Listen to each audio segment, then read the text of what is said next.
बिस्मिल्लाहिर्रहमानिर्रहीम। अस्सलाम वालेकुम नाज़रीन, मैं हूं डॉक्टर नज़ीर सिद्दीकी और आप देख रहे हैं मेरा यूट्यूब चैनल।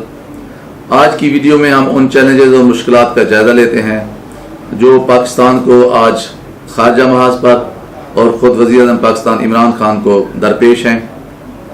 इसराइली वज़ीर ख़ारजा ने एक बार फिर पाकिस्तान से मुतालबा किया है कि पाकिस्तान इसराइल के साथ अपने ताल्लुकात नॉर्मल बनाने के मुतालिक गौर करे, क्योंकि अब इसराइल ने एनेक्सेशन यानी वेस्ट बैंक के इल्हाक या उसे इसराइल में मदगम करने की बजाय इस फैसले को मुअख्खर कर दिया है, क्योंकि अब इलाके में नॉर्मलाइजेशन की तरफ चल पड़ा है।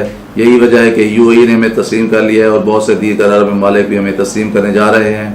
लेकिन हालात बता रहे हैं कि बहरीन अपना फैसला बदलने जा रहा है, क्योंकि वहाँ के मुफ्ती आज़म ने इसके खिलाफ फैसला दे दिया है और यूएई इसराइल डील को वेलकम करने वाले बहरीन के मिनिस्टर को इस्तीफा देना पड़ गया है।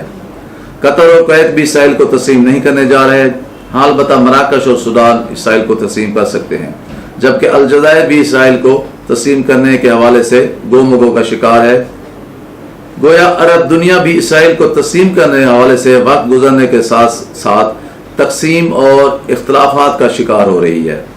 दरअसल हुआ यह है कि अमरीकी सदर ट्रंप के दामाद और उनके मुशीर जैरेड कुशनर ने अपने इंतहाई करीबी दोस्त और सऊदी वली अहद मोहम्मद बिन सलमान के साथ अरब ममालिक की तरफ से इसराइल को तस्लीम करवाने का एक पूरा मंसूबा बनाया था और वह इसमें काफ़ी हद तक कामयाब भी हो चुके हैं, क्योंकि जैरेड खुद एक यहूदी है और उसी की वजह से सदर ट्रंप की बेटी ने भी यहूदियत अख्तियार कर ली है।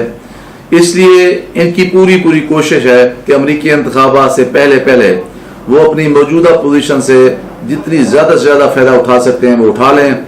हो सकता है कि सदर ट्रंप दोबारा मुंतखब ना हो सकें, क्योंकि अमेरिका में होने वाले मुख्तलिफ सर्वेज में जो बाइडन की मकबूलियत सदर ट्रंप से काफ़ी ज़्यादा है और फिर जो बाइडन को अमरीकी इस्टेब्लिशमेंट की हिमायत भी हासिल है। नाज़रीन करम, इस सिलसिले में 31 अगस्त को अमेरिका में एक कॉन्फ्रेंस का एहतमाम भी किया जा रहा है, जहां सऊदी वली अहद और इसराइली वज़ीर-ए-आज़म की अचानक मुलाकात करवाने का एक प्रोग्राम तरतीब दिया गया है। ताहम अब इत्तलात आ रही हैं कि सऊदी वली अहद ने इस कॉन्फ्रेंस में जाने का इरादा मुलतवी कर दिया है। सऊदी अरब की ख्वाहिश है कि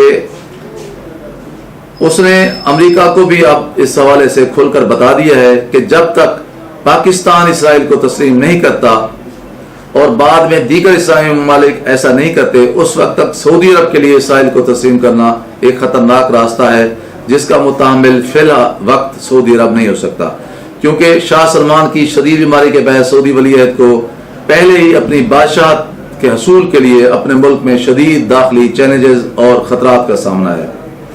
आज इसराइल यूएई में मुसाद के जरिए अपना जो है असर रसूख बढ़ा रहा है, वहाँ अपने अड्डे कायम कर चुका है। दोनों ममालिक के दरमियान कम्युनिकेशन का सिस्टम बहाल हो चुका है, जिसके बायस तुर्की, ईरान और पाकिस्तान के लिए खतरात बढ़ चुके हैं। जबकि दुबई में मुकीम 10 से लेकर 14 लाख तक जो पाकिस्तानी हैं, उनके जरिए भी Israeli intelligence agency Mossad Pakistan में अदम इस्तेहकाम पैदा करने की कोशिश कर सकती है, क्योंकि इमरान खान ने इसराइल के हवाले से जो ठोस मौक़िफ़ अख्तियार किया है वो आलमी इस्टेब्लिशमेंट अमेरिका और इसराइल को किसी भी सूरत में हजम नहीं हो रहा। और बदकिस्मती से माजी में भी जिस मुसलमान लीडर ने उम्मत मुसलमान की बात की है और इसराइल को तस्लीम ना करने का एक वाज़ेह मौक़िफ़ अख्तियार किया है, इसराइल और मगरबी ममालिक की इंटेलिजेंस एजेंसियों ने उन्हें जल्द ही गैर महसूस तरीके से अपने रास्ते से हटा दिया है। और ये सिलसिला शाह फैसल शहीद से लेकर जुल्फ़िकार अली भुट्टो, कर्नल कज़ाफ़ी, सद्दाम हुसैन और ज़ियाउल हक तक फैला हुआ है। और हाल ही में तुर्की के सदर रजब तैयब एर्दोगान को भी इसी अंजाम से दो चार करने की कोशिश की गई, लेकिन तुर्क कौम ने आगे बढ़कर इस आलमी साजिश को अपने इत्तेहाद के जरिए नाकाम बना दिया।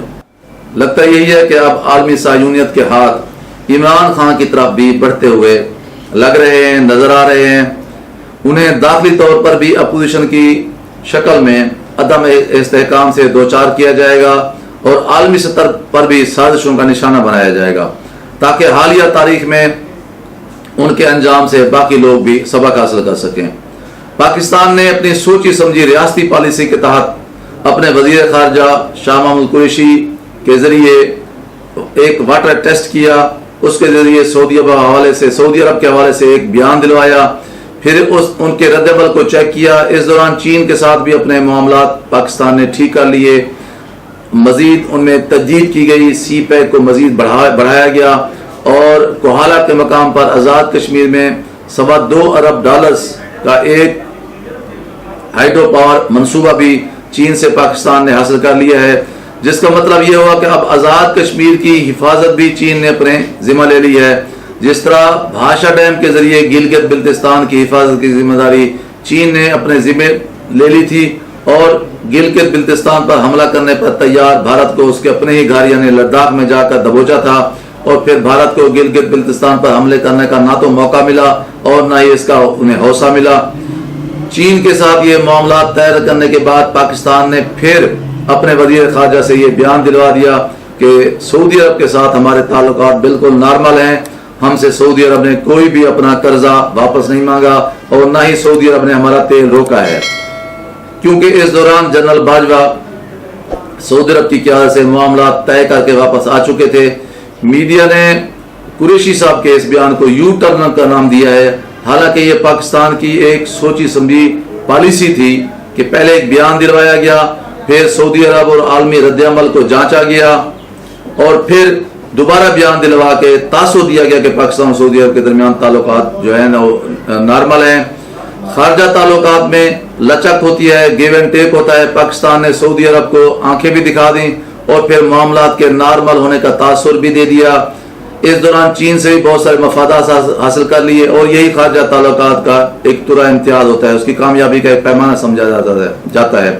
اس لیے کہا جا سکتا ہے کہ ہر طرف سے خطرات میں گھرے پاکستان کی خارجہ پالیسی بالکل ایک صحیح سمت میں جا رہی ہے، کیونکہ اس کے علاوہ ہمارے پاس کوئی دوسرا آپشن نہیں ہے. حال بتا یہ بات طے ہے کہ آنے والے دنوں میں موجودہ حکومت اور خاص طور پر عمران خان کے لیے خطرات بڑھتے ہوئے نظر آ رہے ہیں، کیونکہ اپوزیشن کی سرگرمیاں جو ہے نا اسی طرح اشارہ کر رہی ہیں اور بہت سارے دیگر ممالک، بہت ساری انٹیلیجنس ایجنسیاں اور عالمی اسٹیبلشمنٹ اپوزیشن کی ان سرگرمیوں کے پیچھے واضح طور پر دیکھی جا سکتی ہے.